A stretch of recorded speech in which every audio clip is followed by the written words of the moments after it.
ہم مسلمان ہیں، اللہ رب العزت نے ہم سب کو مسلمان بنایا، ہمیں اسلام کی دولت عطا فرمائی۔ یہ دولت اتنی بڑی دولت ہے کہ جس کے مقابلے میں باقی تمام دولتیں دنیا کے اندر کالعدم ہیں، نہ ہونے کے درجے میں ہیں۔ اتنی عظیم دولت پر ہمیں فخر کرنے کے بجائے، اترانے کے بجائے زیادہ سے زیادہ اس کا شکر ادا کرنا چاہیے، اور اللہ رب العزت سے دعا مانگنی چاہیے کہ خدا نخواستہ کہیں زندگی کے اندر ایسا موڑ نہ آئے کہ جس موڑ پر یہ نعمت عظمیٰ ہم سے چھن جائے۔ اسلام کی سلامتی موت تک ہو، یہ ایک بہت بڑا انعام ہے، اور انسان کی کامیابی اسی میں ہے۔ ہزاروں سینکڑوں لوگ دنیا کے اندر آج تک ایسے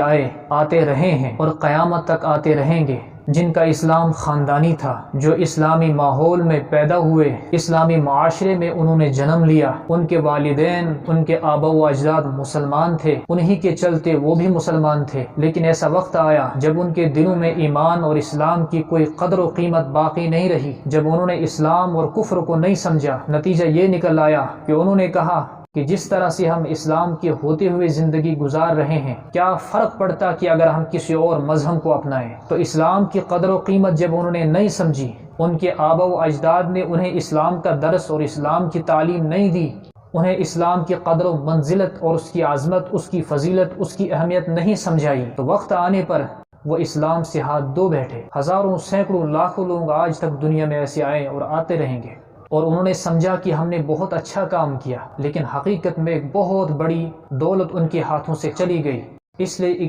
اسلام کو سمجھنا، اس دولت کو سمجھنا اور اس کا احساس اور شعور اپنے دل میں رکھنا، یہ ایک بہت بڑی نعمت ہے۔